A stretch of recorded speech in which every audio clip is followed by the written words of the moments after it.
right. Hey, everybody. Welcome to the Metrix Metagame. Me, Brandon, and Wes here with me. We're going to do some fun stuff today. We got a lot going on in the community. I'm sure you guys keep up. You're part of the Flesh and Blood community. So we'll get into all of it. And yeah, I mean, we kind of had a lot going on with us lately with our event coming up in a couple weeks. It's 2.5 weeks out or so, right, Wes? Yep, about 2.5 weeks. September the 11th at Peach State Games. So we're getting closer. Yep, we're getting there, and just getting some of the final things put together so we can get it all done. And I will be headed down there as well, so it'll be me and Wes both down there hosting the event. And we're looking forward to having you guys come out and seeing you guys compete, and just kind of hanging out with everybody. It's going to be a great time. Maybe we can get a couple of side games in here and there during the weekend or something. Yeah, that'd be sweet. Yeah, yeah. So we've got a trend that we have hopped on here. Yeah. There's a lot of people doing this. So it's a tier list day. We're doing a tier list. And we just kind of thought it'd be a fun thing to do with the events that have been going around recently, and then the events that are coming up. We got a lot going on in the recent past and upcoming soon to be future. So we've got the tier list. We're going to kind of see, we want to revisit it. What we want to do, we want to do the tier list today, talk about what we think. We're going to have differing opinions, but overall, I think we're going to agree on the final tier list. Usually that's how our conversations go. And once we're done, we're going to try to revisit this later after our for nationals, and maybe even potentially a second revisit after Worlds, where we go over what we think about how this conversation went today. It'd be kind of a cool series, I think. We kind of turn it into that. If we drop it, we drop it, but that's kind of the plan right now moving forward. So Wes is going to take that tier list, and we're going to have some discussions in between and just try to have fun with it. So if you guys have some opinions you want to share with us, feel free to get in the comments. If you want to reach out to us on Discord, however you guys want to reach out to us, preferably in the comments, helps YouTube, all that kind of stuff.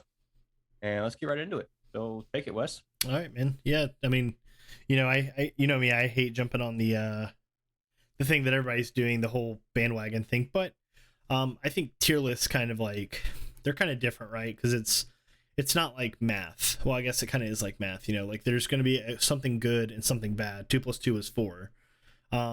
But everyone has a different opinion, right? Because all of us have different local metas. A player that is in a AB heavy, Guardian heavy meta might not fare too well with Wizard. But then they travel somewhere, and then, there's no AB because there's no Wizards in that meta. All of a sudden, Wizard's good here because of no AB, and it will change the meta, right? And it's that, and so whenever people will pull these lists, off FabDB or whatever, like that's the list that worked in that meta. Like, for instance, Jason Zhang, Zhang. I hope I'm not. I think it's Zhang. We met him. I hope I'm not butchering his name, but his dash list worked because it was good into the meta that showed up at the Calling Singapore, right? And and that's to me, that's what's fun, is like we get to each express our own opinion, and this is essentially like problem solving, or at least because we can guesstimate. So what we have here is we have all the heroes that are currently in Classic Constructed. Prism's still here because she will be present this weekend at Pro Tour Lille. Or Lille. Shoot me Words later. are hard today. Yeah, shoot me later. I'm gonna say Lily. But so we'll still rank her for now. We know she's going away. It's very, very close. But for the time being, let's just humor ourselves. No, excuse me. So first up, Azalea. I mean, do you want to talk about this one? Yeah, so we just had this conversation a minute ago. So Azalea recently won a skirmish. I don't remember the name of the player, but I thought it was cool. It's all over Facebook. Everybody's excited to see Azalea win a skirmish event. And we've had this conversation before. I've had the conversation with multiple other people. There was a point where I built Azalea, and of course the conversation came up around then. So when 5 first came out, I was like, I'm gonna build an Azalea list just for fun on TTS, and we played it, and it was I believe I was playing against Sarah. Um, we, I kind of just wiped the floor with Fi using Azalea. I kind of high rolled it, and I think Fi kind of low rolled it. I was like, oh, maybe Azalea's not so bad. Well, then you and I played some games, and didn't go so well. And then I kind of jumped off the Azalea thing. It just wasn't as. It was fun for one game, and I got lucky, probably, but she did have some good disruption. And I think the point with Azalea is she has her own tier. So I was kind of trying to think of a way we could add an Azalea tier and be funny about it, but we just decided to can that idea. It's been working out. And It was a skirmish thing too, and this is a CC tier list, so we're just gonna leave that one out. But I think the fact that Azalea can come and win a skirmish out of nowhere like that shows that in the right meta, like you were saying, a meta where there's no AB and then Kano shows up, like we saw at Pro Tour, where they weren't respecting Kano and Kano showed up. So maybe one day Azalea has a day where she shows up, but I think right now, on my end of things, I think she's still in the D tier, with the chance to show her worth in certain metas. What do you think? Yeah, I mean, it's she's maybe. If you put a Bolton shot in there and you buff it, she's gonna get 2 arrows off, maybe 2 on on thin ice. I would say 3 possibly, but I mean that's like if no, it's she's just not gonna be able to keep up with the current aggro meta that's out there. If Fi presents 7 attacks, she's not gonna have a turn. If Bravo crushes her and causes her to discard with a crippling, she's not going to have a turn. And then if she doesn't, I mean, really any hero, right? If you don't have 2 turns, or you have 2 really disrupted turns, you're going to lose. So, I mean, I think it's pretty fair. Like, she's still D tier. Maybe with Dynasty, there will be like some kind of like tech that comes out that will help her. But as far as right now, I think she's been D tier. I think she's gonna live there for a little while longer. But who knows? She might surprise us eventually.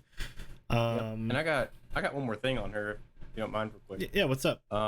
So for those of you who do like the niche kind of list or the fringe side of things, I guess, that's me sometimes. That's why I was building her. There is a cool Dreadbore list floating around out there.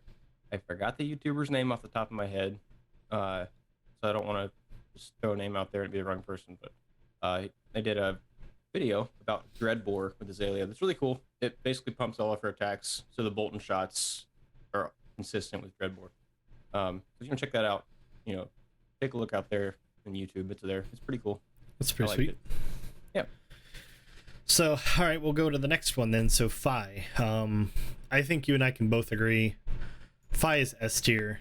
I mean, yes. He presents anywhere, a bad turn, 12 damage. On a good turn, 30. I mean, even with, the Stubbies ban was pretty huge for him.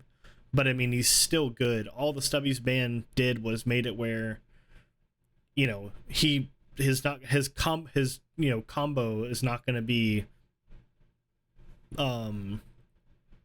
just game breaking. You and I did the math on my turn, and Stubbies was worth like 13 damage or something like that. And I mean that's big. That's you only got 40 health, so let's just say you chipped in 7 or so and you present 30. Like, okay, so everything past that point you're not presenting lethal damage. Not for that next attack, but like the next turn you're going to present lethal damage. So but he's still good. He's still way good. So we don't need to touch too much on him. He's people know. Yeah. Okay. There's a couple lists we're seeing too. He's got the Kadachi list that runs all the Brand of Cinder Claws, and then he's got the Emberblade list that's kind of the more mainstream list. But I've been seeing good performance from both. and I think one just goes wider than the other and likes to play more off mass momentum, and the other one likes to play more consistent turns. Yeah. Still S tier. I think both of them have good potential though. Yep. I mean, I don't think there's any hero that really keeps up with how aggressive he goes. So I mean, I guess maybe if like you're Bravo, you can choke slam him or crush the weak or something. Okay, cool. You can present some disruption to Fi, but for the most part, I think he's in a good spot. So Briar, I'll let you handle Briar. Briar. Okay, so just slap her in B tier. We'll move Sure. the picture around as we need to, just so she's there. So we're gonna talk about Briar. She's very reliant on Channel Mount Heroic, and I had to be careful. I've been saying Channel Lake Heroic for some reason lately. Again, words are hard. So she like I said, she very much relies on Channel Mount Heroic. Her Channel Mount Heroic turns are incredibly scary to go up against, and incredibly fun when you're playing it. However, when you're playing her and you don't see the Channel Mount Heroics, it can be a bit of a disappointing turn and can actually spell disaster for you if somebody takes tempo away from you when you don't have Channel Lake. See, there I go. Channel Mount Heroic. I don't know a lot of the specifics of Briar because there's a lot of inner workings on fusing and your next attack action, that kind of stuff. I will say that I think everybody can agree she very much depends on Channel Mount Heroic. I would put her in S tier if she was more consistent, but I think the fact that she can just low roll multiple games, she's reliant very heavily on 3 out of 60 cards. I'd put her in the A tier there. She has really good potential to be very powerful, but she also has a low roll probability sometimes, and that's the only reason I knock her down. What do you think? Yeah, I mean, I think you're pretty spot on. Briar can present damage even outside of Channel Mount Heroic because I mean she has things like Nimblism that give things +3. She can get the embodiments of lightning where she can give the next attack action go again. She has embodiments of earth, so she blocks pretty well. But the thing is like it's I kind of equivalent her to a brute a little bit. Brute's a little bit different, right? Because you can intimidate and make it where your opponent can't block. The reason why I was saying I was going to equivalent her is if you get rid of like let's just say you make her discard, right? Like you force her to discard 2. Like you hit her with a crippling, you hit her with a pummeled attack, a pummeled attack action card, not attack, I should specify, and you're gonna make her discard. Now with pummel, she's not gonna choose to discard a Channel Mount Heroic, right? Not willingly. But what if you made her block and then you made her get rid of a Channel Mount, or she can't satisfy the earth for her Channel Mount now? So like I would say A tier is pretty fair for her, just because if she has any kind of disruption with keeping her Channel Mount Heroic, that's gonna be a problem. Like because like what I've seen is like what they'll go like Channel Mount Heroic, Lightning Surge from Arsenal, so then they can draw a card. So it's essentially Snatch.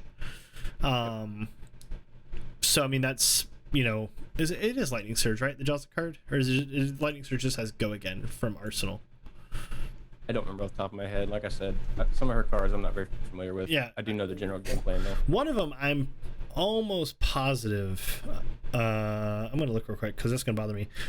One of them I'm almost positive it either has Go Again from Arsenal, or if you play it from Arsenal, you can draw a card. But I mean, even then, even if she plays, oh no, it has Go Again. Lightning Surge has Go Again. So, even if you played like Snatch, right? So you play Channel Mount, Nimblism into a Snatch. That's Snatch for 10. You played a Channel Mount, you played Nimblism, you have an embodiment of lightning. You don't have to crack Snapdragon Scalers. That's 10 Go Again, draw a card on hit. It's probably happening. Yep. But if you do anything to disrupt her turn where she cannot satisfy those Channel Mount, and then that's kind of like my thought process is when I see Channel Mount Heroic, I'm like, I have to present more damage than she's comfortable with taking to get that thing out of here. because I can only, like 2 turns. If she gets 2 turns with Channel Mount Heroic, you're going to be hurting. So I think A's roughly right for her, because like I said, I think any disruption and she's kind of stagnated a little bit. Yeah, and I think a big difference we have between Fi and Briar is the 3-card hand. The 3-card hand that Briar wants to see, or the 4-card hand that Briar needs to have Channel Mount Heroic go off in the turn it's played. Fi can do similar turns with cards. Yeah. And I think that's why there's a difference in tier between the two of them. So, yeah. Yeah, I mean, is she bad? No, she's way good. Because I mean, I can tell you how many times I've literally died to Rosetta for 2 and 2, because I've already had to block with my hand, and then she presents Rosetta for 2 and 2 at the end of her turn, and I don't have any resources to block the AB because I've already tried to handle the physical damage flying at my face. So, to be fair, a lot of the Rosetta was also chained. Yeah, but oh man. All right, so a Kano. Kano I'd probably put roughly back in the A tier. I think he's still good. I don't think he's better than Briar, so I'm going to keep him behind Briar. But I think Kano's still good. There's just so many combo lines within him, and then he got a couple cards in Uprising with the zaps or whatever. Was it zap? Yeah, there is a new zap. It's Aether Dart. Yeah. Yep. So he essentially got more zaps.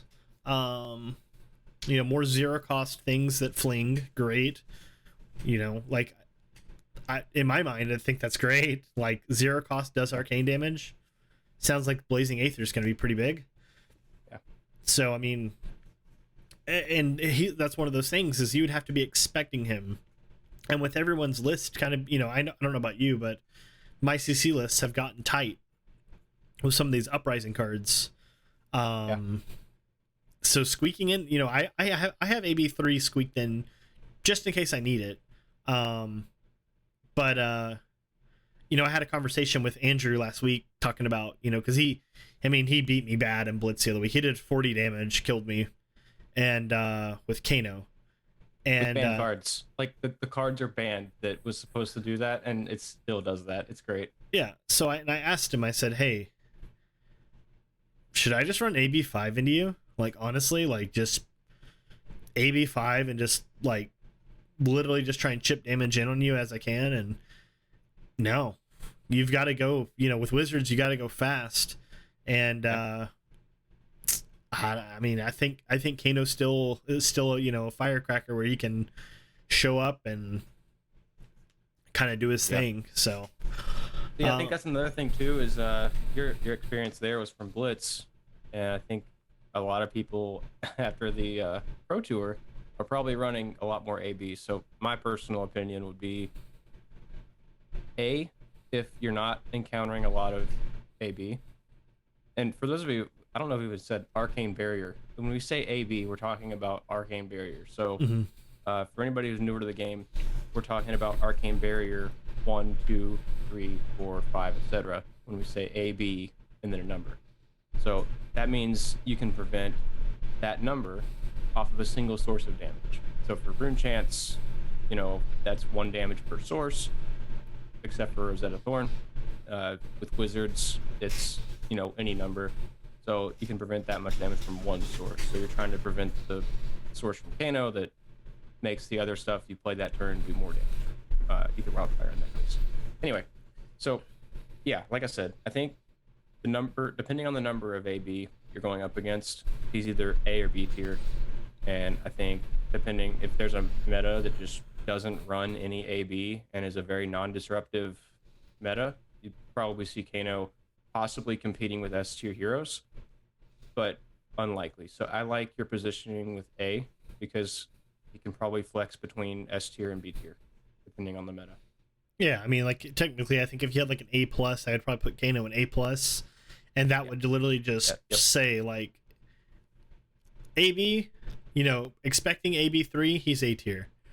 Expecting most opponents to not run AB3 or even AB2. I mean, like, shout out to, Alexander Vore and Yuki Lee Bender.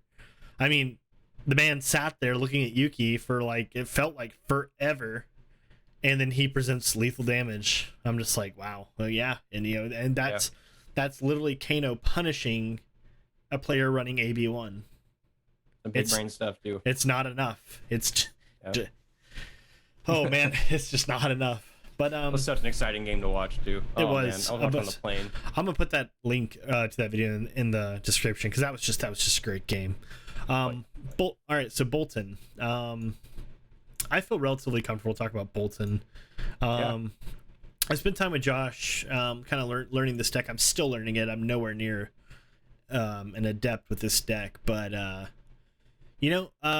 Bolton, I would probably put like a man. See, I would say he's between B and C, right? And again, it's gonna depend on what you would show up. I would probably put him in B for right now, and the reason why is Bolton's ability says that if you've charged this turn, whenever your attacks are blocked with an attack action card, your attacks get +1. If you're running the combo version with the Centauri Sabers, Centauri Saber also says that if you block with an attack action card, Centauri Saber is buffed for 1 till the end of turn. So Bolton gives the attack, that 1 attack +1. Sabers get buffed, period, until end of turn. And just with the amount of aggressive decks that are around there, Fi blocks Bolton terribly because he's got all attack action cards, minus a few.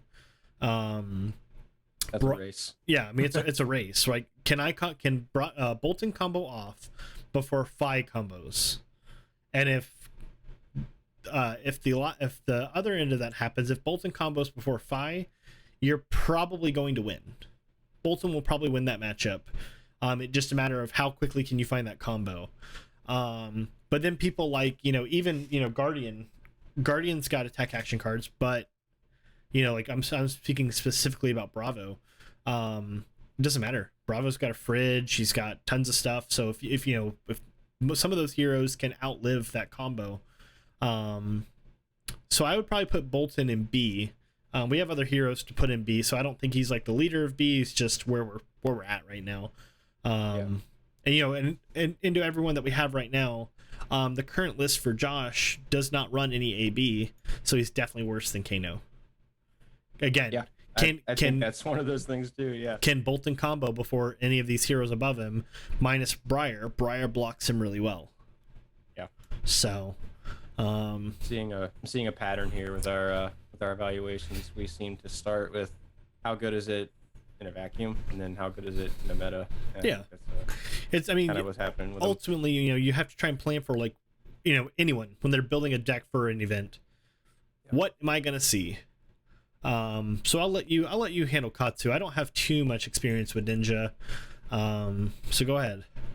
Okay, so I haven't played much Katsu, so I don't know the combo lines too well. I know he has a combo line that presents and you guys correct me, feel free, because I know he can do some wild turns, but consistently his combo turn is 26 to 32 maybe, and that was pre-uprising.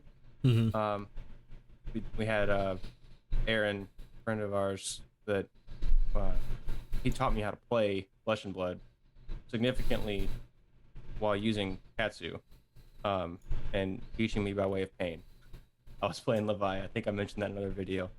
So Katsu has a different strategy from Fi. I think Katsu is more flexible than Fi, but I think power scale, we're looking at Fi in the S tier, and just because of the fact that Katsu pronunciations, Katsu probably doesn't present the same consistency as Fi, where Fi just doesn't block and consistently comes across for the same amount of damage each turn with occasional spike turns. Fi can more flexibly surprise you and kind of do a bit of a warrior gameplay where he can, attack reactions, that kind of thing, whereas Fi doesn't really do attack reactions, but Katsu can pivot on a turn depending on how the opponent responds and choose to go get a card if the opponent's responding a certain way. So there's more flexibility with less raw damage and a lot more hit triggers, which requires more blocking. So I'd put him in the A tier. Just that's kind of my opinion, because I think a really well-versed Katsu player, I would probably put him. I don't know. It's pretty tough between him and Briar, but I definitely think he's ahead of Kano. Definitely think he's ahead of Kano. I don't think that's too meta dependent. I definitely think he's ahead of Kano there. There's other archetypes coming into play here now, because we have the Shuko, we have Take the Tempo, Double Strike. If you're really looking to play into the mask of momentum, you can pull off pretty decent stuff with that. I think he's probably an A tier hero currently. That's where I've seen him in recent history. Again, we could be wrong. Maybe our opinions differ. Maybe Wes thinks he's a B tier.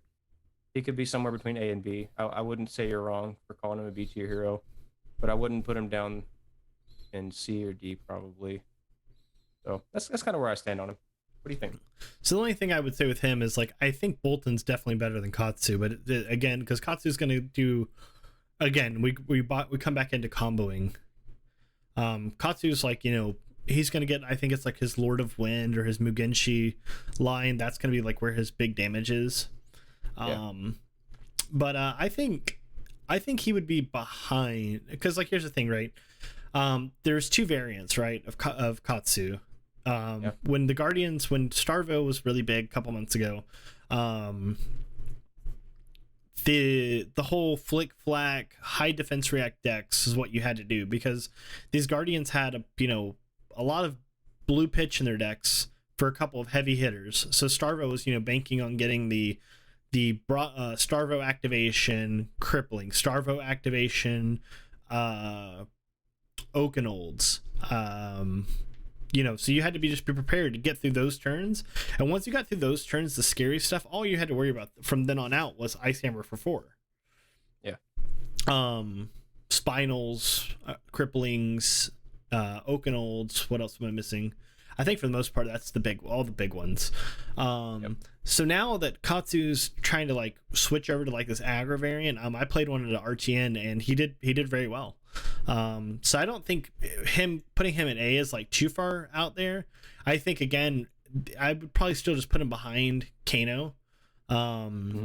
Just because I don't suspect that they're running too many or too much AB. I would bank that he's probably running Breeze Rider boots. Usually, I think Kano probably Tide Flippers. That was a nice addition for him. Yeah, I would hope it's Tide Flippers. I don't know how prevalent Tide Flippers is for Katsu. Just because he runs so many cards with combo. I think the Breeze Riders is where his combo comes from. Is you have to have those popped to give everything go again. So I would probably put him here. To race. Yeah, I'd probably put him behind Kano. All right, so my girl. Well, let me say something real quick about Bolton, because you brought up Bolton, and I really do think that Bolton, man, I want to say he can contend with all of the A tier heroes there. He has, I don't know, he might even be an A tier depending on the player. I think that player skill comes heavily into play with both Katsu and Bolton. Obviously Kano, we talked about that one already. But I definitely could see what you're saying, where Katsu could be a B tier, but I also think he competes well with the A tier heroes. Yeah, I think he's low A. He's like low A tier. And again, I think it's because everyone's having to switch to the aggro variant, because you have things like Double Strike. That's that card right there is essentially like, let's just say you get 2 Double Strikes. I mean, you can freaking get 4 attacks pitching a blue, because you can go double strike, Kadachi. Seems pretty fair. Yep. So your opponent's either going to block really, really poorly, or you're going to get a mask draw. Great. Yep. So I think he's like low A. And I think Bolton could be Bolton and Briar. They feel the same in the regard that Bolton cares about Lumina, Briar cares about Channel Mount Heroic. However, Bolton, I think, has ways to go get his Lumina, and he has other things that can also create semi-powerful turns. So you may think Katsu would be in B tier. I could actually probably call Bolton A tier, and I think that might be where we have differing or more fluid, meta reliant opinions there. Yeah, Anyway, absolutely. I didn't mean to steal your thunder there. Go Oh, ahead no, you're and good. talk about your girl there. All right, my girl Dash. So we had the calling Singapore last weekend. Jason Zhang, Dash player. We met him with Vespa at Jersey. Awesome folks from Thailand. Really, really, really awesome dudes. So here's the thing, right? Dash played what they called Turtle with Starvo. When I played her at the calling in New Jersey, I was playing the Turtle variant. So very seldomly did I bring in the boost package. I was just literally playing the long game, fatigue my opponent, shoot them with my pistol for 5 3 times, and we call it a day. Like 40-50 minute games. She's coming up. She's on the come up now. And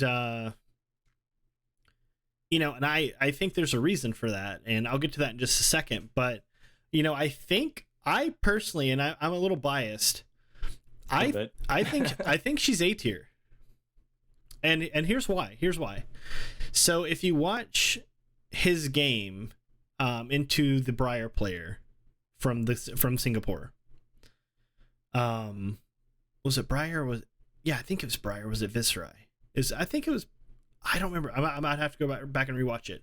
But the turn was very distinct for Dash, and here's why. So a lot of the equipment that we have now, the Crown of Providence, Shuko, a lot of I guess things that block Shuko's temper, right? Or is it no Shuko's blade break? Flamescale Furnace is temper.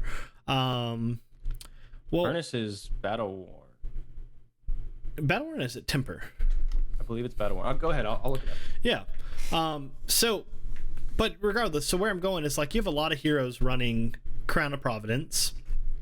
You have a lot of heroes running a lot of blade break equipment. Well, Dash literally has a card that says you must block me, and it's T-Bone. So T-Bone says, when you attack with T-Bone, if you boosted this turn, T-Bone must be blocked by an equipment.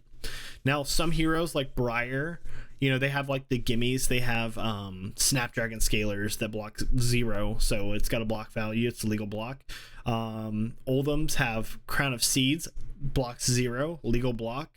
But if you watch his one of his games, the one I'm thinking of, the man went T-Bone into T-Bone into T-Bone, and the player literally had to look at him and say, am I gonna give up Fendels, or am I going to give up Crown of Providence? Because he T-boned once and he gave up Snapdragons. He T-boned twice, he gave up Grasp. He T-boned again. Okay, what are you gonna give up? Are you gonna give up this or that? Yeah. Well, I think if I remember correctly, the player gave up Crown of Providence. Yeah, I believe so. I think Tunic's a good thing to... And that was turn 0. Yeah. So for the rest of the game, you're going to be operating on a half-worn Grasp of the Arknight, and a Tunic. Yep. That's not a good look. No, it's not. I mean, he traded 3 attacks. He's going to get 3 more for your 3 equipment that are vital to you. I will say this. And I did look it up. Flamescale Furnace is temper. You were right. Yeah. I thought of Battle War. Maybe I'm thinking something else. Because Shuko's is break. Furnace is temper. Providence is break. So I mean, like you got rid of half of his, over half his equipment suite. Yeah. And while we're on that, correct me if I'm wrong, because my details I'm not too clear on. So there is a thing out there going on in the community right now, and we definitely don't want to disparage anyone. So when we're talking about this situation that happened, this is the situation. You have seen the pictures, you have seen all of it. We will not disparage anyone. I personally just don't find it funny when someone has a bad experience and everybody wants to hop on the bandwagon because they think it's fun. But that is what happened. Someone had a bad experience. Someone else had a high rolling experience. That's part of the game. Yep. And we've talked about being positive. We've talked about what happens when you're having a bad day. And I think the best thing the community can do here is to rally and be there for the person when they had a bad day. Congratulate the person who had a great day, and we move on and we have more days. Yep, I agree. And disparaging someone, I can't get behind it. Yeah. I mean, we could, maybe in my younger days I was like not a nice person or something, but I just over time I've kind of come to like it's just not funny. Yeah, I mean, like make a few memes about it, and then we just move on, right? Like it's fine. But yeah, so here's a question about this, before we ask, we'll kind of like hit on this as we continue, is like, is there prestige with sticking behind the same hero? Whether the hero is good or bad, is there prestige in standing behind it? And just I believe yes. Yeah, I mean, just think about that as we finish up the list, and we'll kind of like wrap up with that, I think. And so Viscerai, dude, I have like little to no experience with Viscerai. All right, we'll slap him there. I'll tell you my thoughts on Dash. They're quick, and then we'll go to Vis. Okay. So Dash played against you a good bit, Dash, with multiple different heroes, and really feel like I have a good perspective on at least your play of Dash. I tend to agree that she is A tier with the right player, because everybody I've brought to you while you're playing Dash has done well, but she's also done really well, and we haven't really had many games where it wasn't a close game, at least without, or at least me getting T-boned and that happening. So I like your assessment of Dash, and I think in the right hands she's really good. I think a lot of our A tier heroes have a high skill cap, and player skill will really take them higher than just a base level throwing cards. So yep, I agree. Yep. Okay, so on to Vis. You were just talking about is it a thing to, or is it good to stay on a hero? Is there prestige? I believe yes, there's prestige in that. You also believe that. I think a lot of people do. You have people like Mansant who are just Levia people. Like, I mean, there's a whole Facebook group I'm in for brutes that they celebrate when brutes win things. They talk about different lists and what cards, and it's kind of cool. I think there's a lot of prestige there. I personally am one of those people that will always have a ready-to-go Levia deck. I just like playing her. She's fringe. She can do some fun stuff and have exciting blood debt losses that are still fun, kind of funny. So, but there was a time when I was like, okay, we're going to go to the Pro Tour, and we're not playing the Pro Tour, but we're going to play in the Calling, and I want to do well. So I was like, who do I want to play? Like, I'm going to play Viscerai. Viscerai looks really cool. I've always kind of had my eye on him. Looks pretty cool. And so I put him together, Bloodsheath, Scalata, and everything. And we talked about the event, so I don't really want to go into that, but I was like, something's going to happen with Viscerai, and I don't think he's going to be great for Pro Tour. I think he's better than he should be. And then that happened. We had the Bloodsheath Scalata ban. I don't think it hurt him nearly as bad as it hurt people who played him, because I mean, myself included, when Scalata got banned, I'm like, oh man, well, that sucks. I don't want to play. What do I have? At that point, I didn't even consider Ether Ironweave. I was just like, oh, okay, so I play Tunic, and it wasn't really appealing to me. So I kind of fell off of the Viscerai thing, and I hopped over to Chain. Thought that was fun. Between Chain and Oldhim, played Oldhim at the Calling, kept Chain around, had some fun that weekend. But Viscerai, I believe, is another AT hero. And the reason that I think that is Mordred Tide. And not only Mordred Tide, but he can have consistent turns that are on the level of Vi as far as aggression. Mm-hmm. I actually might even put him in S tier if you play around Ether Ironweave correctly. Mm-hmm. And make sure you pop off with it when you do. Because he can just present so much damage. And those big damage turns were not reliant on Bloodsheath Scalata. I mean, let's be real. There were some turns he could have with Scalata that he cannot have now. But he can still have multiple large turns and present a lot of damage and cripple opponents, taking the tempo away. I think he sits maybe in the high A tier, low S tier, somewhere in there. Probably ahead of Briar, though. I think Briar's too dependent on Channel Mount, Heroic, and Viscerai is not as dependent on that because he can just make rune chance. Mm-hmm. And it works. He can. Oh yeah, and he can chip in incantation damage too, and which also discounts some of the attack action. He's pretty versatile in that regard. But go ahead, I'll let you give your thoughts on it. Yeah, I was just thinking, like, whenever he got the reason why Bloodsheath had to go was these guys were making Mordred tide turns, and instead of swinging, they were just trying to make a bunch of rune chants, and then they just play Sonata for 20. So they'd reveal 10 cards plus 3, so 13 cards, and just ping you with all that arcane damage. So it's like, yeah, it's kind of got to go, man. And then after they ping you with that arcane damage, now they're going to come in with their attack with those 20 rune chants. Like, so dumb. Just so dumb. So yeah, that's but I mean, you had to deal with it with me. Yeah, well, I mean, you had to deal with that as a Dash player. You had to deal with that. So I mean, I've played Dash in every constructed event that I've entered. I've always played Dash. Like I build. I've built Lexi, I've built Bravo, I've built Rhinar, I've built all these other decks, and that's just to, like, get some flavor, and so that way I'm playing a different game. But it sucked because it's just like he's got 20, and it's like, okay, well, my Disillusion Sphere will negate all of that, but it's it wasn't enough, because once they just sit there and wait for Signal Jammer to go away, and not Signal Jammer, excuse me, Disillusion Sphere to go away. And then it's open season, so you just wait. You just pull your rune chants and you go.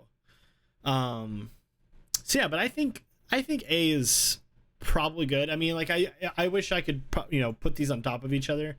I think him and Briar are tied, because it's a matter of, like, can you disrupt the Viscerai to not have good Mordred turns, or can you? So yeah, I would say A tier. All right, so Grandpapa Winter. I haven't really been seeing too much of Grandpapa. All right, he's Papa Frio here. I want to say he's better than. I'd say he's B tier. He's beer. I would say he's B. Yeah, I'd say he's B tier, but I'd also say that he's ahead of Bolton. And the reason why is, like, if Oldham blocks really well,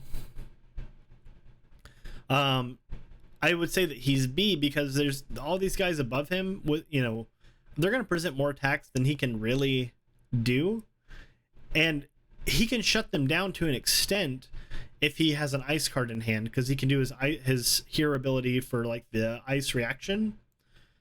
But I mean, like, even there's cards that he has, like Oasis Respite, that say, like, that card pretty much reads, stop Aether Wildfire. You're going to prevent 4 damage. That card literally reads, stop Aether Wildfire. Yeah. But here's the thing. When do you have it? Do you have it when you need it? Probably not. I mean, probably not. Maybe you do. So I mean, I just don't think he can block wide enough. I don't think he has as much disruption, and we'll probably get into that when we get into Bravo. Well, I think he has the disruption that Bravo has with aggro. It's like this. I watched Vespa at his RTN in Thailand, and he was playing Oldham, and he was against a Dash player. Dash had 2 chambers, 3 purifiers on board, which is what you want for Oldham, and Dash is going to break the chain a lot, right? Because we're going to do actions. We're going to shoot the pistol, we're going to react, give it go again, and then we're going to close the chain to load the pistol again. So Oldham's going to capitalize on that because we're going to break the chain. His shield's going to slide back. He's going to get to block with the shield again, pay into it again, and then we're going to buff the shield. So Dash presents pistol for 5, Oldham presents shield. Yep. Dash presents pistol for 5, Oldham presents shield for 2. And we're going to repeat this. So even on 3 shots, Oldham's going to, block. He's going to block, 1, take 4. He's going to block 2, take 3. He's going to block 3, take 2. Yep. But all these other heroes, Viserai, Briar, Katsu, Phi, they're not breaking the chain. No. So, I mean, I guess Oldham can present Stalagmite and give these aggro heroes a frostbite for blocking them, but is one frostbite enough? He's got Channel Lake Frigid. He can, and he's got the Ice Hammer, right? So if he can get Channel Lake Frigid as a stick, and then he can swing his Ice Hammer for 2 turns, sure, he can make that happen. But I just don't think that he's taxing enough. Right. He's got to hit hard. He's got to hit hard, and he's got to hit often. And I just don't think he can keep up with any of these aggro heroes right now. And and the aggro heroes, outside the aggro heroes, Dash is just poised to take him down because Dash can fatigue him. Which ironically should be his best matchup because of the shield. Because of the shield, but it's not, because she doesn't need but a handful of blues by the end of the game. Yeah. So let's say this for my take on him. Mm-hmm. I pretty much agree with everything you said. You're spot on. In a vacuum, I like him in the B tier. Mm-hmm. But with the meta being what it is right now, I would probably rather put him in the C tier. Really? Yeah, I really think so. Because of the sheer number, right? Like the meta's weighted heavily towards Phi, Viserai, and Briar. Mm-hmm. With some Katsu running around, I don't think there's that much Dash. I'll give you that. I think she's definitely a good dark horse that is around and is relevant. Enough to put her in the B+, A- kind of tier, right? Mm-hmm. So I do think it's a bit generous to put her in A, but I don't really disagree. I think she can be A tier. I like her where she's at. But Oldham, he will do the same thing every turn, meaning he's going to Crown of Seeds, but 1 resource remaining. Right. And then maybe Oasis Respite. He's got to get some serious life gain in order to go up against Phi, Viserai, and Briar. Mm-hmm. Briar coming in, I mean, we've seen the turn 0 win with Briar. It can happen. And even Oldham can't put up with that kind of tempo swing. I just don't think... I think the key weakness here, is you have like Phi, who can go and present all this damage, and then get more cards, and then present more damage. But Oldham can only block and not get more cards to block with. Mm-hmm. The only exception would be Crown of Seeds, but you're still not getting more than that, and you still need to keep 2 cards so that you can both Winter's Wail and Arsenal. So realistically, you only have 3 cards to block with or defend with. Yep. And Phi's putting out how many? I mean, Double Strike makes 2 cards. Yeah. If you do it right, it's 3 damage across 2 cards that you're chipping in with, and you're not breaking the chain. Mask Momentum trigger, maybe if you're running that. If you're not running Momentum, you're running Pouncing Links, which when you see that they're kind of on their back foot, the difference there is you make something hit, pop your Mask of the Pouncing Links, and then go get Lava Burst and force a block or a significant amount of damage on the card they kind of want to keep to either Arsenal or Winter's Wail for 4. Yeah. So if you shut that card off, if you see them on their back foot like that, and you can go, oh, I just need a little more pressure. Let me go get it. Then they go get it, and Oldham's either going to take the damage or he's going to block unfavorably and lose tempo completely. Right. So I think in this kind of thing, and Viserai, you got to pitch significant amounts to get rid of those rune chant damage. You've got to block multiple attacks. Rosetta Thorn is still a thing. Briar swinging 7, 7, 7, maybe even another 7. and then Thorn, depending how her turn's going. I just think that he's not playing too well into those matchups, and that's why I think we're either going to see just less of him being played, or he's just not going to perform well. And then maybe it's because the people who aren't playing him are the ones that would perform well with him, and that's just why we're not going to see it. Yeah, I mean, I like him in the C tier. like I said, with Fi, right? Just like one last thing for Oldham. Fi, on average, he's gonna have sword. He's gonna have a Phoenix Flame every turn. That's what, swords for 3 or 2? Sword for 3. Yeah. So he's got 4 damage, 2 attacks, 4 damage. The flame is gonna be for free, so he's always gonna be almost always chipping that 1 damage in for free each turn. So if you ice react, okay, instead of him having a, even if you ice react Fi, he's still going to have at least 3 attacks that you have to deal with. So no matter what, I think with Oldham, he's chipping damage in. Yeah. And I don't think, unless you've got like Oakenold fused or something, you're not going to have too much pressure back on him. Yeah. You're just not. Yep. And even against Katsu, too. When I played against Katsu in the calling twice, I made the mistake of blocking the Kadachis. But what you're supposed to do actually makes you take chip damage by blocking the Kadachis. And then, or not, by not blocking the Kadachis, you take chip damage. And if you do what I did and you block the Kadachis, then you're taking more than chip damage. So, yeah.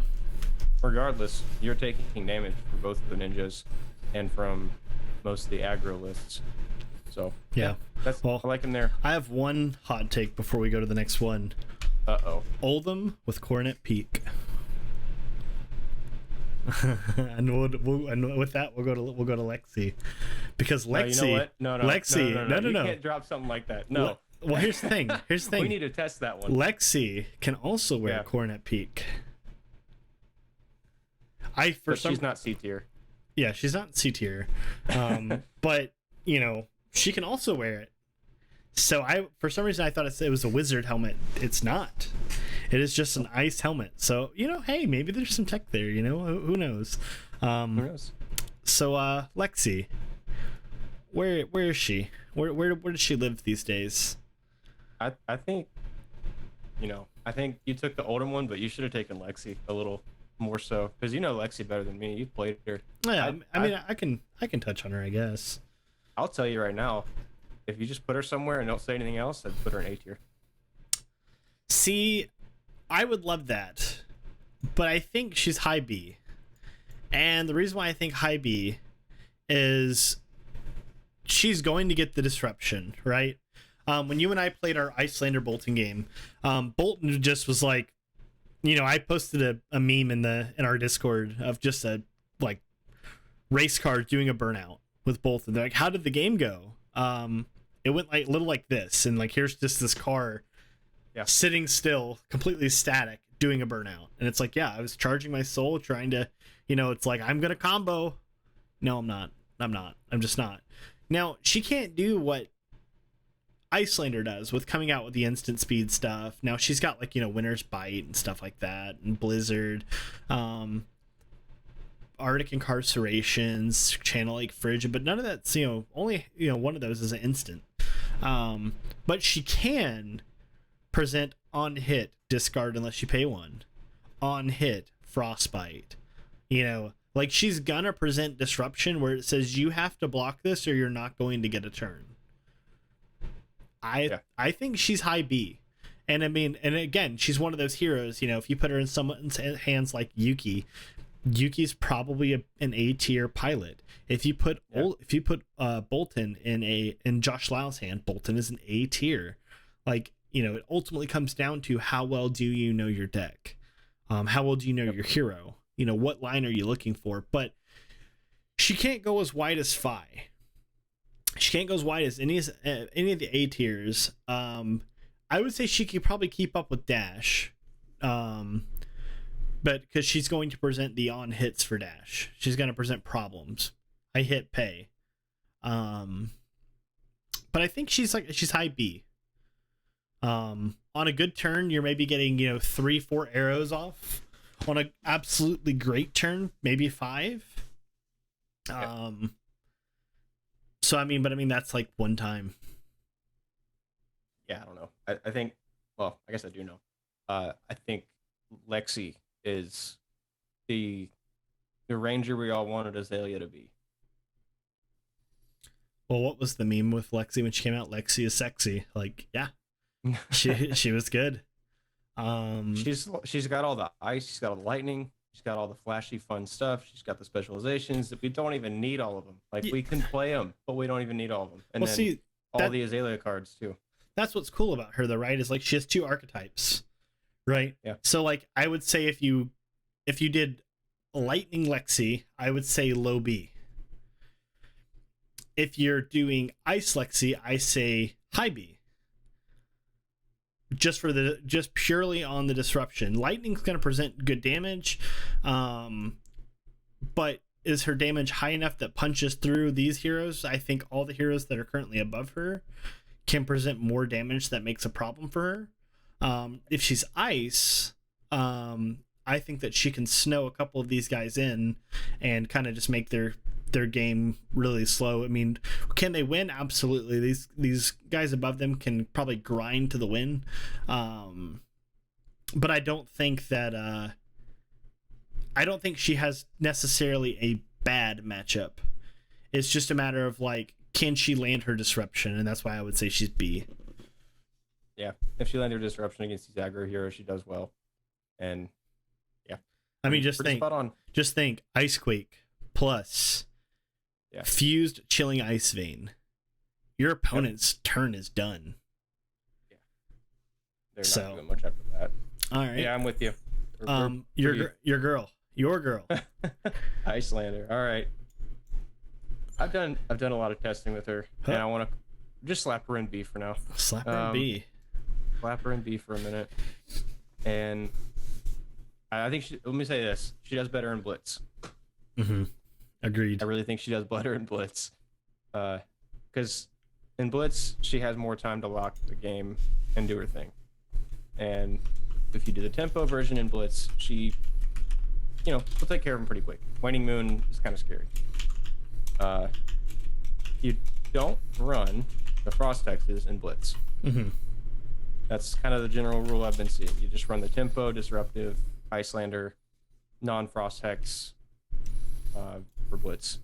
And she's very demanding. Like, she will demand a lot from your hand. You have to play something on your turn, which hopefully it's Coronet Peak, since we were talking about that one a minute ago. Mm-hmm. Oh, and while we're on that, I want to see that. We need to try that. That'd be a fun matchup. Do like Oldham Coronet Peak versus somebody and just see how it goes. The tech, man. So, the tech. That'd be kind of fun. I don't know. Maybe it's good. But, well, that's what we got to figure out. So, Icelander has the Coronet Peak, which is kind of key for her. The Coronet Peak, pitch a blue away, Arsenal, draw a card. That requires you to have 2 cards in your hand. We talked about that with, who was it, the other one? We just talked about it. It was... Oldham. Yeah, Oldham. Because the Coronet Peak requires a card, as well as your hammer. You gotta have the card for Arsenal, and then you gotta swing your hammer. Mm-hmm. Kind of the same thing with Icelander. You need the Coronet Peak so that your opponent has a 3-card hand, and you need the other card so that you have a 5-card hand with 4, and then your card in Arsenal, versus your opponent's 3, potentially 4 if they have a card in Arsenal. So you want to be playing the whole game with more cards than them, and even then, your hand is still being demanded a lot of. So her combo turns are scary. I mean, we've got the Sigil of Permafrost that can go and block the first attack, play something from Arsenal, and create 4 to 5 Frostbites in a turn. That's scary, because with Frostbites, if you have the Frost Hex, then you're looking at like whatever source that was that dealt the Frostbite. So say it's like play a Winter's Bite, making Frostbite, making him pay 1 or discard, and then you have Sigil of Permafrost when you block their first attack to prevent that damage, and then say you fuse and you have Chilling Ice Vein, you have to discard or pay 2 that time, then that's more resources they're putting into it. And then you've got the Waning Moon coming in when they don't want to get rid of it, they want to still attack you. So her defensive turns can actually be very spiky. Yeah, but you're missing a whole step there, because more than likely you're gonna have Insidious chilling there. So you're gonna go you're gonna go block. Okay, go to reaction, sigil, permafrost, fuse, trigger Insidious chill, discard discard Insidious chill. Yeah, discard or pay. There? No. And then you're gonna you didn't discard or pay 2, and then we're going to Waning Moon. Or no. Then you'll probably do your Winter's Bite from Arsenal. So now we get a Frostbite. Now I have to discard or pay 1. So, okay, there goes another card. Or maybe I pitched a blue, so we're still good. And then you're going to Waning Moon me for 3, threatening to make 3 more Frostbites on top of the one I have. And then I just have, presumably, if I wasn't able to block anything, I have 4 Frostbites. They're going to pop for 4 damage if 1 Frost X is there. Like, she's brutal. And you already took 3, so you're going to take 4 more from the Frostbites. It's great. Chilling Ice Vein is an amazing card. I think you run that no matter what format you're playing. I love that card because you just fuse things for no reason. You fuse your... It does the same thing. I forgot what it was. If it does damage, then it does the same thing as Chilling Ice Vein. So they pay 2 or discard twice, and then take damage, and then Waning Moon. You just do so much with her. Right. I do like her tempo play. She has some really cool turns, and I love the fact that you can kind of freeze your opponent, and then the Frostbites hurt. It feels like an Ice Wizard deck, and I do like the flavor. That's a lot of fun, but I kind of like her probably for C tier. Yeah, I mean, I kind of was leaning there with you as well. In Blitz, the disruption is absolutely brutal.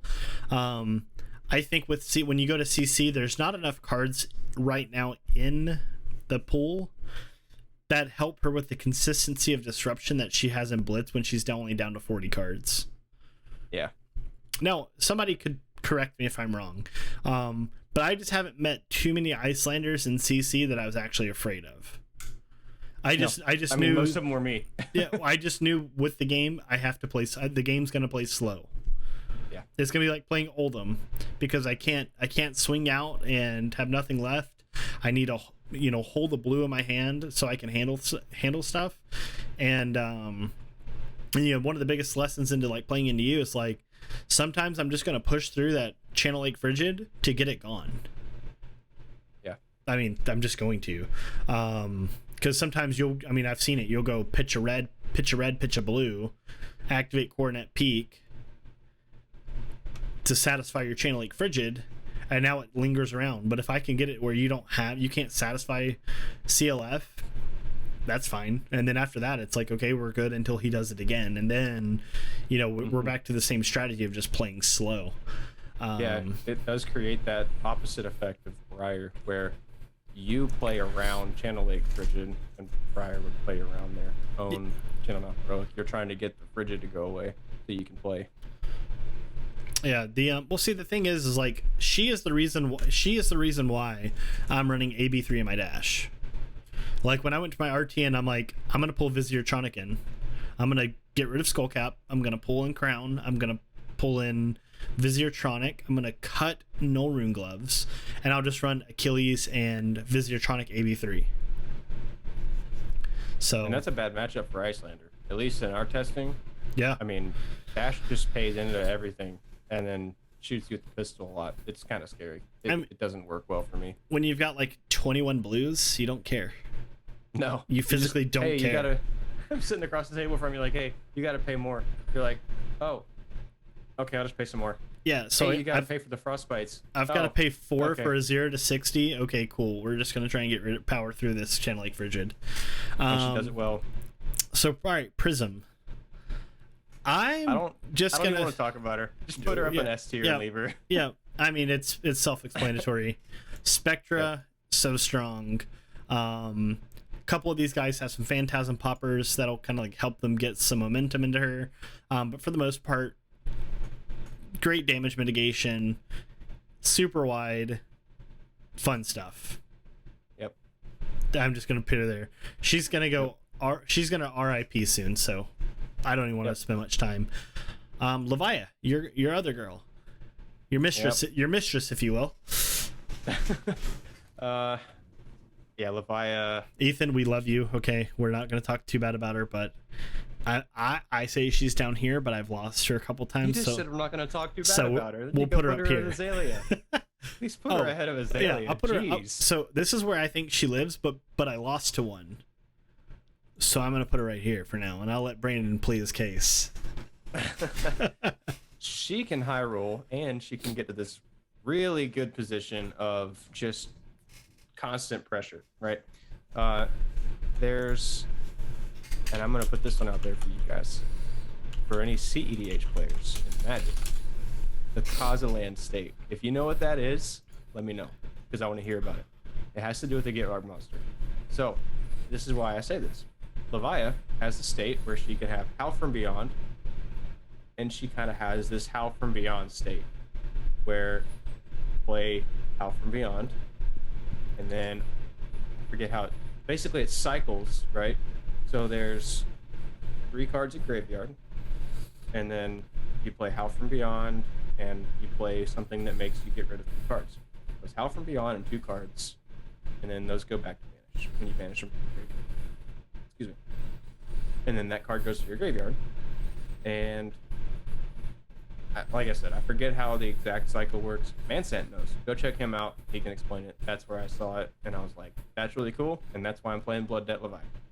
I'm not really a big fan of the non-Blood Debt Levi variants. Just not my thing. If I'm going to play that, I'll kind of go to Rhinar. But I love Blood Debt because I like the fact that sometimes I'm just doing so well in the game, and all of a sudden my stack of Blood Debt cards kills me. And I just think it's funny. Even though I'm losing, I still think it's funny. I don't know why that is. I normally don't handle it as well when that happens. Right. With other things, but like with Levi, I'm just like, I rolled the dice and I lost. So I would put her ahead of Icelander. And the only reason I say that is specifically for that matchup. Not necessarily in the meta, but I think specifically if you put those two against each other, and we can test this one too, because I haven't seen anybody play in this matchup either. I think specifically in that matchup, Levia has enough resources to put through her attacks. And then Icelander has to deal with them. Which you don't like to be in that position as Icelander, and I think it could be a match. It could be a good game, but Levia's stuff is so overvalued with her attack values and stuff. You got Endless Maw for 12. What is crazy. it? Slaughtering Hunger Beast is like 8. 7. 7. It's just a generic cost 1, doesn't 1 it? or 2. No, that's Marauder. Boneyard Marauder. Yeah, that's what I'm talking about. That's the big one. That's the 1 for 6. But then you have the 2 for 7 Hungering Slaughter Beast that is gonna, like, it's just overvalued. Right. Because you're doing 2 cards for 7 damage. And then with Boneyard Marauder, you're 1 damage. And then if you're running Hexagore, which is the real way to play Blood Debt, we'll just, throw that out there. If you're playing Hexagore, then you've got the 1 resource you spent on Boneyard Marauder, and then you can use 2 if you roll your Scab Skins, or Shadow Puppetry. So you have, sorry, I'm nerding out on Levia right now. But she's so overvalued with her attacks, and Icelander is so undervalued in her defenses that if she doesn't get the disruption that's heavy enough to slow Levia down, that matchup can go well. So that's why I think maybe she's kind of ahead of Icelander. But if we're talking about her position in the meta, I don't know. Probably so close. I like her right there, personally. Yeah. Well, I mean, like, I'll touch on that, the Howl from Beyond loop that you were talking about, because I remember watching that. And essentially, what you're doing is you can play Howl from Beyond from Banished. So you're going to play the card, it goes to your graveyard. You discard 3 cards from some kind of, Shadow Brute thing.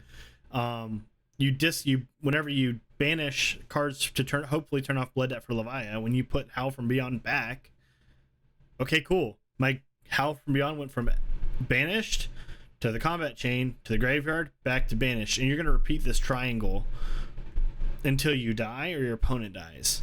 And that's like, I start with Levia, that's when I start taking note. How many Howls do we have in graveyard? Because that's kind of when I'm like, when we got like 1, it's like, okay, I can plan for 1. When we start getting 2, I'm like, oh, okay, now we're kind of a little worried at this point. That's where you start seeing those endless mods for 12. Yeah. And then it's just like, oh, okay, so I'm just blocking 12. Yep. That sucks.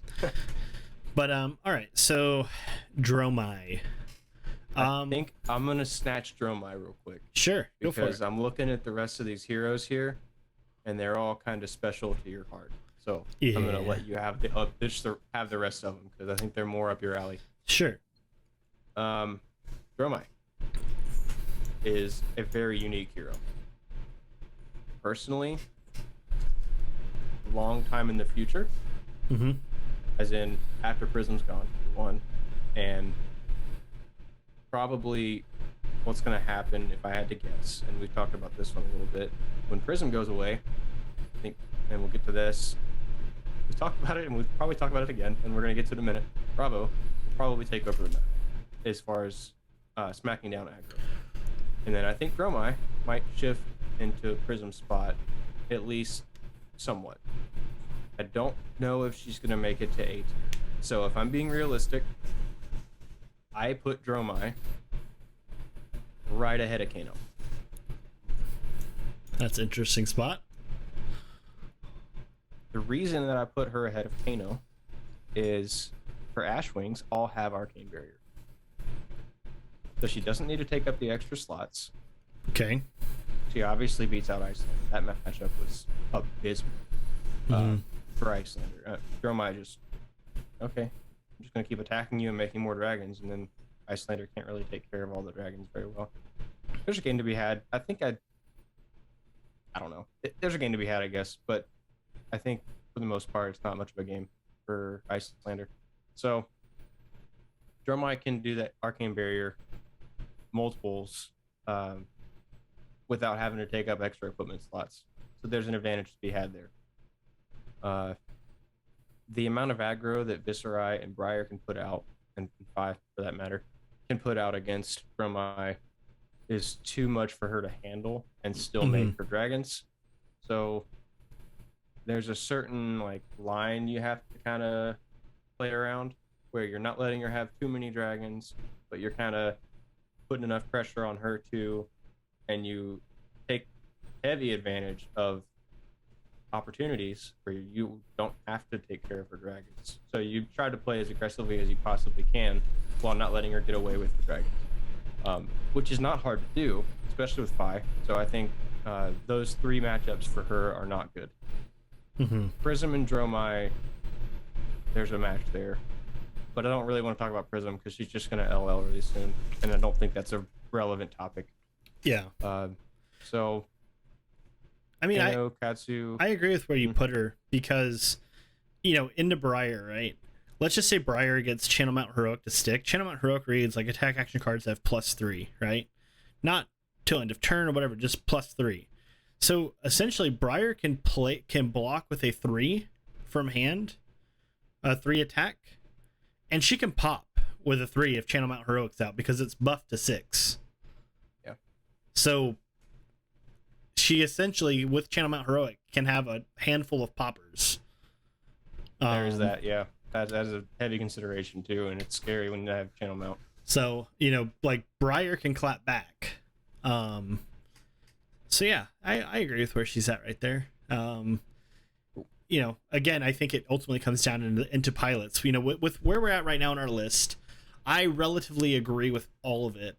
I think a few of the heroes will differ from location based on pilots. But I'm just I'm just trying to cover like generic run of the mill player, like the majority players. You're gonna have like the 1%er dudes that are like absolutely, phenomenal with these heroes, and they're gonna take them to top 8s. Yeah, like let's do this. Let's have an experiment here. So we'll put Alexander Vore at using Kano. Yeah, and then he goes here.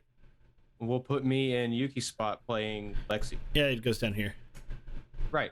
Wait, no, way down here. That's what I'm saying. Wait down here. Down here. No, over here. Still have her in the picture. Get her out of the picture. No, so like I don't know what I'm doing, right?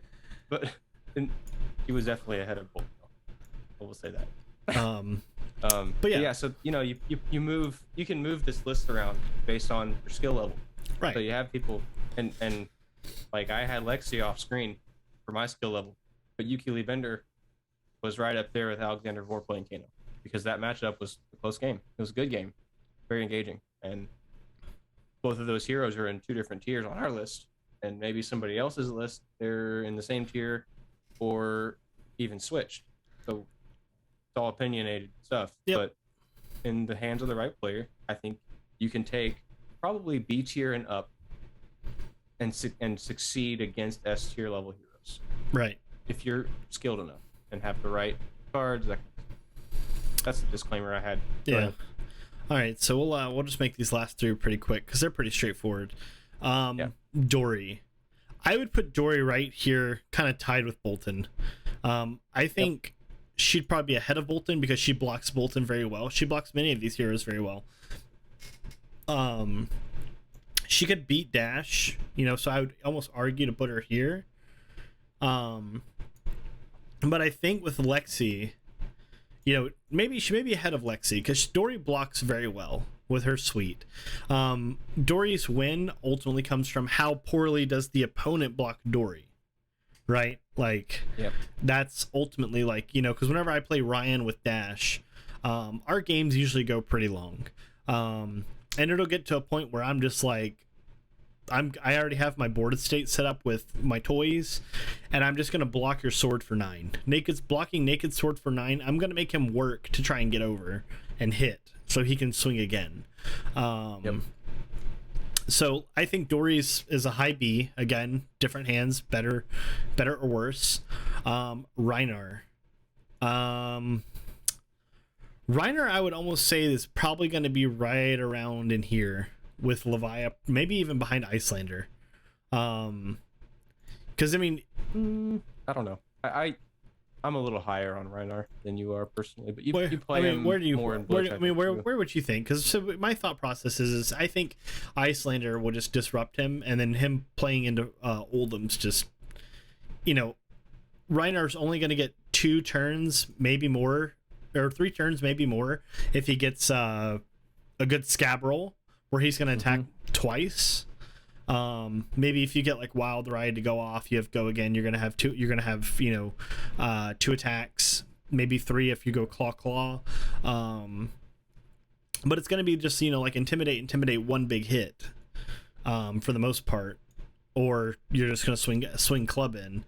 If we're ranking them based on who they can beat, right? So Reinar beats Icelander, Reinar beats Leviathan, does Reinar beat Oldham? If we're doing that, I'd put him behind Oldham. If we're trying to rate the hero based on how it performs into the rest of the meta, I put him B tier. B tier. And I'm not sure where he fits into B tier. I only slightly disagree. I didn't say anything a minute ago about Dory. I only slightly disagree with Dory. I think Lexi, because of that same assessment kind of style, I guess, yes, I agree. If you're putting heroes based on who they can beat, kind of ranking them that way, then yeah, put Dory ahead of Lexi. I think that matchup's pretty good for Dory. But I think Lexi has more tools to handle the rest of the meta, and Dory maybe doesn't have as many of those tools. I'd agree with that. So in the spirit of doing things that way, Reinar sits about where he's at right now. Maybe no, he's neck and neck with Bolton. And kind of just because I think they have the same number of cards that they rely on, that they need to see in order to do about the same damage in a turn. Right. And their cost to pitch values that you see commonly, it's about the same level of consistency. Only Reinar can disrupt a little more with his Intimidate ability. But then they can just, swing back at you, and it can be bad. So it just depends. He's got a little more variance, and I like him behind Bolton for that purpose, personally. Okay. All right, and then Bravo. I am going to make the bold statement. I'm going to say S tier behind Prism. Yep. The thing is, right, it's Phi beats Prism. Prism beats Bravo. But Bravo beats Phi. Right? But as long as she exists, when she goes away, I think it looks something like this because she's gone. Yep. but because she exists, you know, it just is like, you know, yeah. Bravo has choke slam, Bravo has crush the weak. Fi doesn't get turns. Bravo literally has cards that say you do not get a turn. To Fi, to Briar, to Viserai, yeah, and he blocks insanely well. I mean, all of his cards, you know, I think Andrew's list runs like 45 blues that all block 3. So I mean, just think if he needed to block out, you know, 45 times 3, that's 120, that's 15, that's 135 damage. That you have just in blues that block. Yeah. So I mean, now granted, you know, you're only gonna have 12 at one time, maybe more if you have a defense reaction, but I think he's there for now, and I think this is roughly what we're gonna see at Pro Tour. This Pro Tour, I think we'll see like some upsets. I think we'll see some heroes that kind of dark horse their way into the top 8. I think it's, you know, it's going to be really exciting to see, and I think, you know, I'm going to save this, and I want to come back to this after once Pro Tour's done and everything, and I would just like to compare how far off were we. Yeah, and then we can start formulating what will our what will U.S. nationals look like. Here's one. So, I like the comment prompts, right? You know, kind of like writing prompts. I don't know if you've seen any of that ever, but so let's do a comment prompt here. Let us know which hero you think has the most mobility in our tier list. Which one do you think is going to move the most? Do you think that Prism is just not going to LL and she's not going to get played because she's so close, and she's going to be a D tier hero because we don't see her? Right? Do you think that? I'm not saying I think that. I don't think that. But do you think Azalea is going to be an S tier in this meta? Like, what do you think? What do you think can move the most between these tiers? Let us know what you think on that one. I'm curious what you guys have to say about it. Yeah, and if you guys, you know, I would like to, you know, I'm 100% positive, I'd put all my money on banking on this, that not everyone is going to agree with this list that we've created, right? They're just not. So like, you know, let us know. Like if you think a hero doesn't belong in a tier, I would like to know why they don't belong there, and like who doesn't belong and why do they not belong there. Like, you know, don't just give us, oh well, Briar should be A. Okay, why should she be A? And, you know, and like, we'll take this into consideration, and, you know, whenever we come back and revisit this, probably about 2 weeks, you know, this will be something we'll talk about, is like, hey, yeah, we know we didn't even think about this, and then we can kind of like have the data of Pro Tour to kind of like reflect back upon, and like, hey, we were way off on that mark, dude. And you know, this is just something we did for fun, kind of just right ahead of Pro Tour, just kind of get an idea of what things will look like. You know, we're just assuming at this point it will look something like this. So yeah, Brendan, you know, I don't really have anything else for today, and you know, we'll talk about, you know, I guess like, you know, prestige and like sticking around with a hero in another video, I guess, coming up. This one's kind of lengthy with our tier list, but that's all right. Okay. You know, rather than just slapping a hero in a tier, I'd rather give a basis as to why we're putting them there. And yeah, dude, I mean, you know, do you have anything else you want to throw in? Not really. We agree. We're on the same page. I'm looking forward to seeing how these events go, and I'm looking forward to seeing. Well, I'm looking forward to the 11th. That's gonna be fun. Our Door State Championship. I'm really looking forward to going down there. Which we still need to figure out some logistics on that one. But yeah, I'm excited. We got a lot to look forward to right now. We started school, so just a lot of new exciting things going on for me personally, and Flesh and Blood's a huge part of that. As far as this video goes, though, since you're done, and I don't really have much else going on to say here, I'm just going to go ahead and thank everybody for showing up, thank everybody for listening, and especially thank you to our patrons. We are at 4 or 5 now, I think. I haven't checked in a few days, but I'm looking forward to getting more of you guys on Patreon. And if you guys want to support us, Patreon's the way to do it. Another way to do it is to just come hang out in our Discord.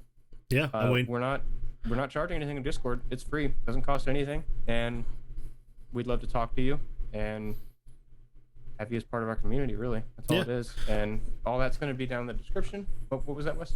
We're gonna have a few. We've got some prizes coming for our Patreon supporters and just supporters of the channel. Once we get them in our hand, I'll kind of debut them. Probably about 2 or 3 more weeks we'll have them. So, you know, I don't want to spill the beans yet, but they're pretty cool, and you guys are gonna definitely want some of these. So, you know, just give once, like I said, 2 weeks. Give me 2 more weeks. Got something really cool. Oh yeah, we've definitely got some really exciting stuff coming up. I've got a little something. I'm kind of figuring out how we're gonna do it and everything. Yep. And sorry for this blur that keeps happening. Every time I move my head away from my camera, I think it's stuck now. I'm just blurred. Oh yeah, you're all right. Oh well. So anyway, yeah, thanks for coming. And we'll see you next time. Yeah, man. Sounds good. We'll see you next time. Yep. See ya.